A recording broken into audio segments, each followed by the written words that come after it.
Assalamualaikum warahmatullahi wabarakatuh. Perkenalkan, nama saya Revaldo Christian Ayuba. Saya akan menerangkan materi bahasa Indonesia kelas 10.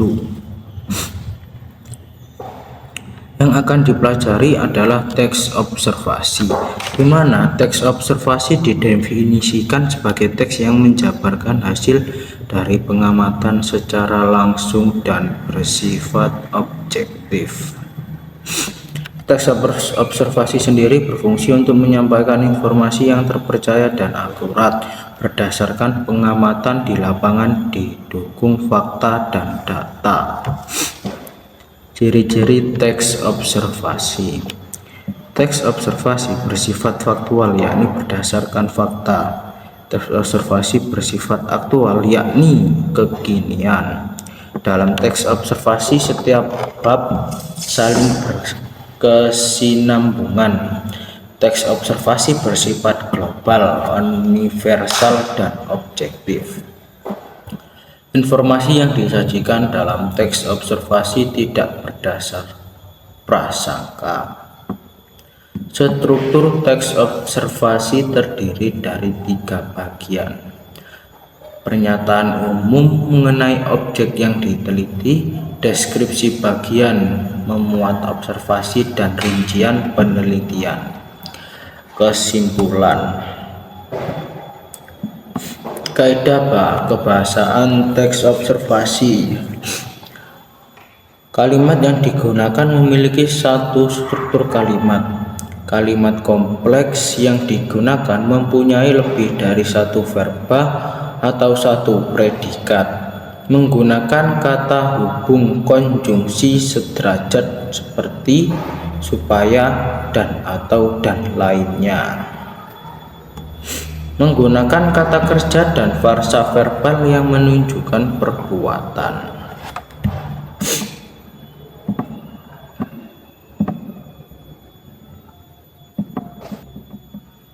Kalimat fakta merupakan kalimat yang digunakan untuk menyajikan fakta. Contohnya, berdasarkan penelitian A dan B sebagiannya. Kata kerja teknis merupakan istilah yang khusus digunakan dalam membahas suatu topik. Konjungsi temporal merupakan kata yang menggabungkan dua kulasa yang menunjukkan waktu terjadinya peristiwa. Kata rujukan merupakan kata yang menggunakan bahwa informasi yang disampaikan di dalam teks diambil dari sumber tertentu.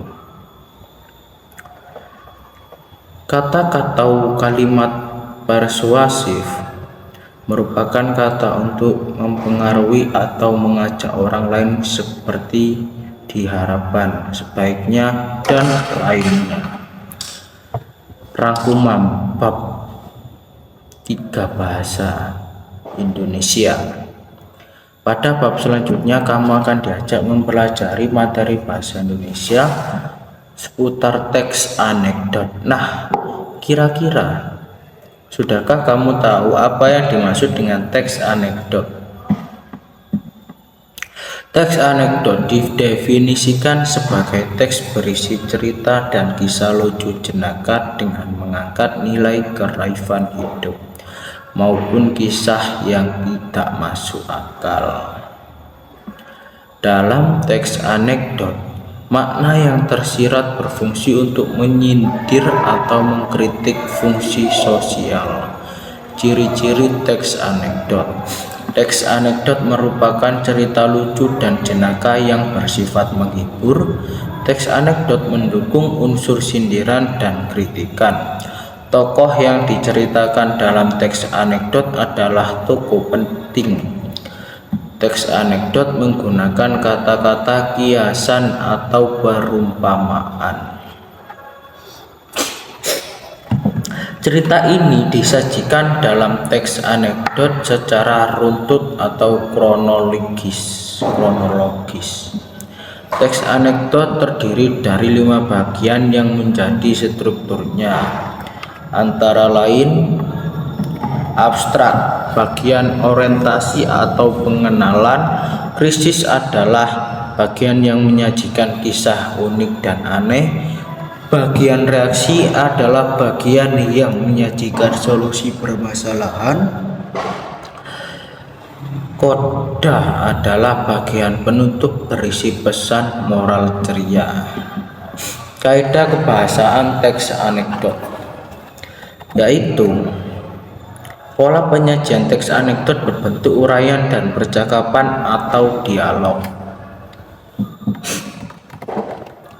menggunakan majas sindiran yang bersifat jenaka, menggunakan kata kerja mental, yaitu kata kerja berupa reaksi atas kejadian seperti berharap, belajar, merasakan, menggunakan kata kerja material yang menunjukkan aktivitas fisik.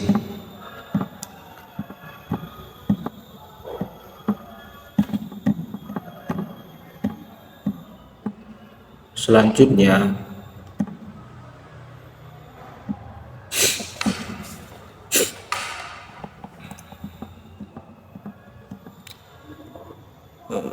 pada bab berikutnya kamu akan diajak untuk mempelajari materi cerita rakyat.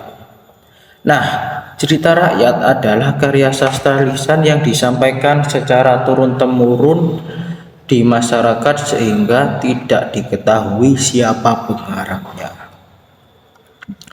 Nilai yang terkandung di dalam cerita rakyat berupa nilai moral, nilai sosial budaya, dan agama. Ciri-ciri cerita rakyat. Umumnya, cerita rakyat penulisannya anonim atau tidak diketahui. Cerita rakyat bersifat istana, sentris tentang tokoh istana maupun kisah kepahlawanan. Cerita rakyat bersifat fiktif dan imajinatif. Cerita rakyat mengandung unsur magis atau kemustahilan. Tokoh dalam cerita rakyat memiliki kesaktian tertentu. Nah, di sini juga ada beberapa unsur intrinsik dari tema penokohan, tokoh, alur cerita, gaya bahasa, latar tempat waktu dan peristiwa, sudut pandang, pesan atau amanat cerita. Unsur ekstrinsik, latar belakang tempat cerita rakyat, latar belakang masyarakat, nilai yang terkandung. Sekarang struktur dari cerita rakyat. Orientasi atau pengenalan, komplikasi atau puncak masalah, resolusi berisi solusi masalah, kode bersih amat ceria. Kaidah kebahasaan cerita rakyat. Sudut pandang orang ketiga menggunakan kata kerja, tindakan, atau verbal material, menggunakan kata sifat atau deskriptif, menggunakan dialog percakapan antar tokoh, diceritakan secara kronologis dan alur maju, menggunakan kata-kata arkais atau kata yang bisa dipakai di masa lalu. Pada semester 2, teks negosiasi berbentuk interaksi sosial dan berfungsi untuk mencapai kesepakatan antara pihak-pihak terkait yang memiliki kepentingan berbeda. Tujuan penulisan teks negosiasi adalah untuk mencapai kesepakatan, memperoleh jalan keluar, serta meraih keuntungan bersama. Teks negosiasi dapat ditampilkan dalam berbagai bentuk. Kamu dapat menemukan negosiasi dalam bentuk dialog berupa percakapan dengan kalimat langsung antara kedua belah pihak. Ada pula teks narasi yang merupakan penggabungan antara dialog narasi. Selain itu, kalian juga dapat menemukan teks negosiasi yang berbentuk surat. Misalnya, teks negosiasi memiliki ciri sebagai berikut. Bertujuan untuk mencapai kesepakatan antara pihak yang memiliki kepentingan berbeda antara pihak lain untuk diajak berdialog. Teks negosiasi adalah aktivitas komunikasi baik secara lisan atau tertulis. Sekian dari saya Giri. Assalamualaikum warahmatullahi wabarakatuh.